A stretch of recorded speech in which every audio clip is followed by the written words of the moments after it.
Hi, 6th grade students, this is Mr. Alford, and this video is to help you with the most commonly missed problems on homework number 5, mode, range, and interquartile range. So let's start with problem 1. Well, let me just say this. For problem 1, problem 2, problem 3, problem 4, basically all the questions with mode, you guys did awesome. I was really happy to see that. If you did miss those problems, then the best thing you can do is here's the description for homework number 5 in Google Classroom and the PowerPoint or the Google Slides. You know, if you go back and you look at that, then you can see what mode means. All right, so 5. Actually, you guys did really well with 5. You guys did really well with 6. Okay, problem 7, a lot of you did well. A few of you missed this, so let's just talk about this for a quick second. So let's see. All right, so here's that same problem 7. I think a few of you guys just forgot this. And this will help you for problem 6. Let's see, this will also help you with problem 6, and this will help you with problem 5. So don't forget that range is the biggest number minus the smallest number. So here are some example answers that I got, and all of these answers were wrong. Somebody said 34, and 34 is the smallest number, but that's not what the range means. Again, the range means the biggest number minus the smallest number. So some people said 41, and I'm pretty sure you just thought that 41 was the smallest number, but it's not here. Some people said 98, which I think some people thought was the biggest number, but it's not. 99 is the biggest number. So for this problem, again, range is the biggest number minus the smallest number. So the range here is going to be the biggest number, 99, minus the smallest number, which is 34. All right. Somebody said 0, which when I think you did 0, here's what I think you did. You saw the first number here, 98, and the second number, 98, and you just subtracted them, and you got 0. So that's not really correct either. It's not the first number minus the last number. That's not always going to be what it is. Sometimes your first number isn't going to be your smallest number. Sometimes your last number isn't going to be your biggest number, and that's what happened here. Range is just the biggest number minus the smallest number, which you do 99 minus 34, and you will get your answer for this. You will get the range. So that's help for problem 7. Okay, so problem 8a, actually a lot of people did great on this. I was really happy. 8b, a lot of people did great. 8c, a lot of people did very good. 8d is where we started to have a little bit of trouble, so let's just talk about that real quick. So for problem 8d, you are finding the interquartile range. Range, okay, just pretend this word wasn't here. Pretend that interquartile was not here. If the word range was here, then we would do the biggest number by this minus the smallest number. But this is interquartile range. And I think you guys were just confused on what interquartile range means. So let's talk about that. Interquartile range is Q3 minus Q1. Okay? Interquartile range is Q3 minus Q1. That's very important. I think some of you were thinking it was maybe Q4 minus Q2 or Q3 minus Q2. No, it is Q3 minus Q1.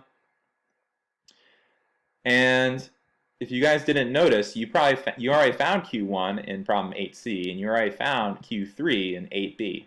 So basically, you're just taking your work from 8b and from 8c and using it for problem 8d. Again, you're going to do the interquartile range, which is Q3 minus Q1.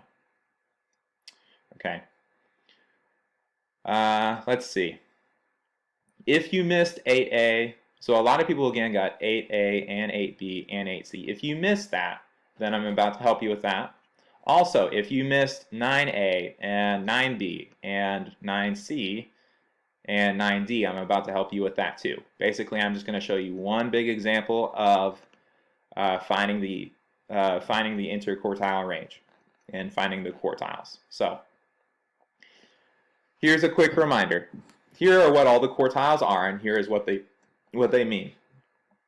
Well, interquartile range is Q3 minus Q1, which is really our goal. We're trying to find the interquartile range in these problems.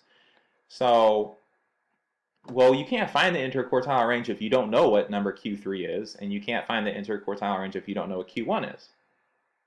So that means we have to find Q3 and we have to find Q1. Okay, well Q1 is the middle of the numbers below Q2.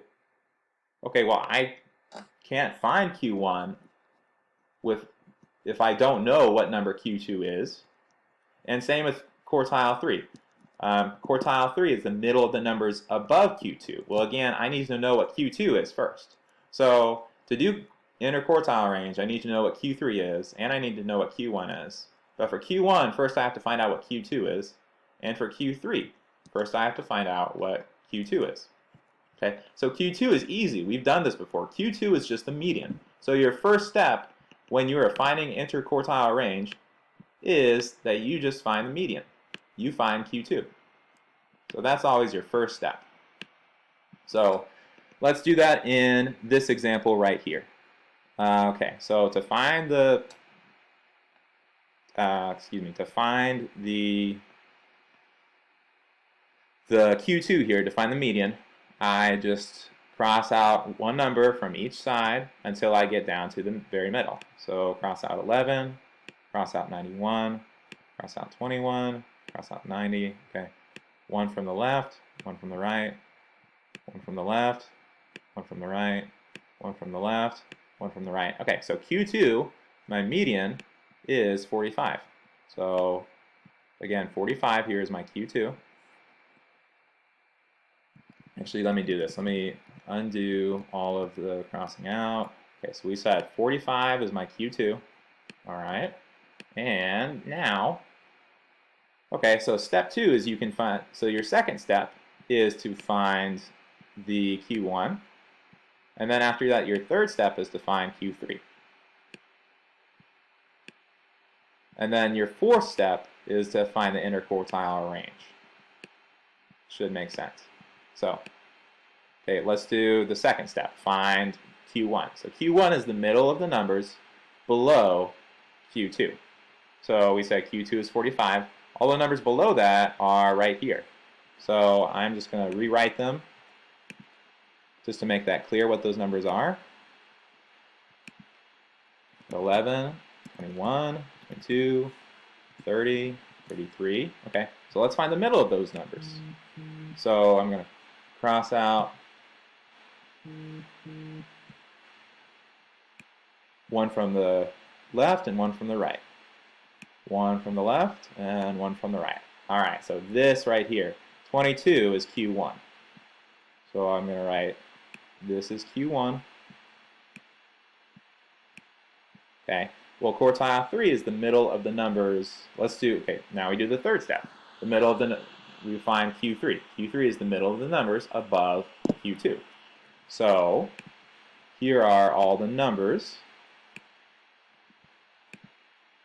above Q2. So again, Q2 is 45. The numbers above that are these. So 47, 50, 80, 90, 91. All right, and let's find the middle of those numbers.